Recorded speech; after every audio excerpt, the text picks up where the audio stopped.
यहाँ पर उपस्थित हमारे गांव कलसी, रामराई खेड़ी, मालू और आसपास के इलाके के आए हुए सभी हमारे जिम्मेदार किसान, बुजुर्ग भाई, हमारे पत्रकार बंधु और माननीय अखिलेश यादव जी के आदेश पर यहाँ पर आपके बीच में पार्टी के सभी जिम्मेदार लोग जो यहाँ हम इकट्ठे डेलीगेशन के रूप में आए हैं, उन सब की तरफ से मैं आपको हाथ जोड़कर प्रणाम करती हूँ, सलाम करती हूँ। आज यहाँ पर हम, क्योंकि ये राजनीतिक ना आपका है, तो हम यहाँ पर सिर्फ आपका सहयोग करने, आपका समर्थन करने, आपकी हिम्मत बढ़ाने, हौसला अफजाई करने के लिए आए और आपकी मांगे सुनकर उनको जो भी, जैसा शाहनवाज भाई ने कहा कि यहाँ पर लगभग चारों सदन के सदस्य मौजूद हैं और हमारे माननीय राष्ट्रीय अध्यक्ष जी हैं, जो भी आपकी समस्या है उसको हम सभी लोग मिलजुल कर अपने अपने सदन में उठाने का काम करेंगे। सबसे पहले तो मैं आप सभी का धन्यवाद देना चाहती हूँ और आपकी हिम्मत को सलाम करना चाहती हूँ कि आप लोग यहाँ अपनी ही ज़मीन के लिए किस तरीके से आपको हटाया गया और आज आपको मुआवजा भी नहीं मिल रहा है, आपको लड़ाई लड़नी पड़ रही है। ये बहुत अफसोस की बात है। हम लोग लगातार अपने ज़िले में भी यही जो हाईवे है, कल जो शामली के कुछ किसान हैं उनसे भी मैं मिली थी, वहाँ पर सर्कल रेट की समस्या है।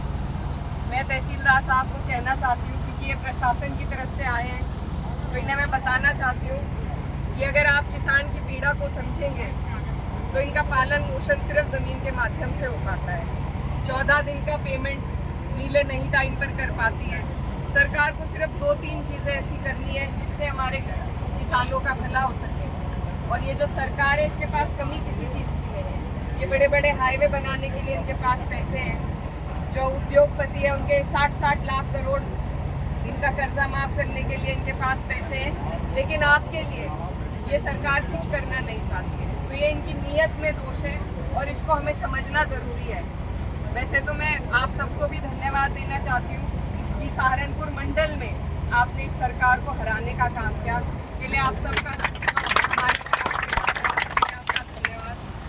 और अब ज़रूरत यही है, ये वैसे राजनीतिक करना है, लेकिन राजनीति हर जगह आ जाती है, इसलिए राजनीति को समझना भी बेहद ज़रूरी है। क्योंकि विचारधारा जो जिस पार्टी की है, ये जो हमारे ऊपर काबिज है पार्टी, ये कभी भी किसान हित की बात नहीं करती। हमेशा हमें आपस में उलझाकर इन्होंने सत्ता कब्जाई है। आज हमने इन्हें अपने मंडल से दूर किया है। अब यही कोशिश है कि जो कसर रह गई है उसे हमें आगे हटाना पड़ेगा, तभी हमारा और आपका भला हो पाएगा। तो मेरी आप सबसे भी ये मेरा अनुरोध है कि आप लोग इस धरने को, भारतीय किसान यूनियन का यहाँ पर जो सक्रिय ये धरना चल रहा है, हमारे ज़िले में बहुत सक्रिय है भारतीय किसान यूनियन, और आज मुझे बहुत खुशी हुई क्योंकि मेरे पिताजी शामली ज़िले में पहले ब्लॉक अध्यक्ष थे भारतीय किसान यूनियन के।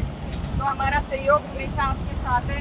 हम सब किसान के घरों से आते हैं, आपकी पीड़ा को समझते हैं, और अगर किसान को, जैसा तहसीलदार बता रहे हैं कि आपको ज़मीन के बदले ज़मीन देने का जो इनका उपाय है, मुझे नहीं लगता ये लॉजिकल है। क्योंकि एक गांव के लोगों को जब आप दूसरे गांव में भेजेंगे, वहाँ पर कब्जा करने के लिए ज़मीन पर उन्हें अनुमति देंगे, तो लाजमी बात है कि वहाँ पर झगड़े होंगे। मुझे नहीं लगता कि कोई भी ज़मीन किसी भी ग्राम समाज की हो, चाहे रिक्त भी हो, उसे कोई छोड़ने का काम करेगा।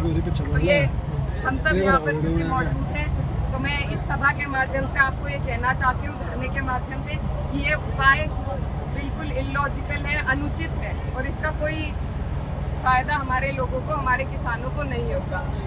तो इसीलिए आपसे मेरी ये गुजारिश है कि जिस तरीके से ये अपनी ज़मीन को बोते आ रहे थे, उसका फ़ायदा उठाते आ रहे थे आज हाईवे बनाने के लिए, और ये भी बहुत सही बात कही थी हमारे क्या नाम है, सुजिन भाई ने, कि ये जो हाईवे बनाए जा रहे हैं इसमें किसानों का फ़ायदा कम और उद्योगपतियों का फ़ायदा ज़्यादा है। और एक जो दूसरा पॉइंट इस हमारी सूची में था वो ये था कि इसमें सर्विस रोड बनाया जाए ताकि थोड़ा बहुत लाभ हमारे किसान इन रोडों का उठा पाए, ये जो हाईवे आप निकाल रहे हैं इनका उठा पाए। तो एक तो सर्विस रोड की जो हमारी समस्या है वो बहुत ज़रूरी है, उसको भी आप लोग संज्ञान में लें। और दूसरा, जो किसानों का सही मुआवजा है उसको उसको देने का आप लोग काम करें, क्योंकि सिर्फ किसान ऐसा हमारे देश में है जो इस देश की रीढ़ की हड्डी है, जिसको यहाँ पर पालन पोषण के लिए सिर्फ ज़मीन का उनका माध्यम होता है। वो आज आप लोग इनसे छीन रहे हैं, तो ये आपका फ़र्ज़ बनता है, इंसानियत के नाते कह लीजिए, इस देश के हित के नाते कह लीजिए कि आप इनकी पीड़ा को समझें, इनकी मुसीबत को समझें और इनके लिए अपनी रिपोर्ट में इनका पक्ष रखकर आप अपने अधिकारियों से इनके लिए बात करें। और आप सबके बीच में, क्योंकि मैं खुद एक किसान की बेटी हूँ और यहाँ पर सभी लोग किसान परिवार से आते हैं, तो मैं आपको आश्वासन देना चाहती हूँ कि आपकी ये जो समस्या है, इसको हम संसद में, लोकसभा में भी, राज्यसभा में भी, विधानसभा में भी, विधान परिषद में भी, हर जगह उठाने का काम करेंगे। और आपकी लड़ाई में आप अकेले नहीं हैं।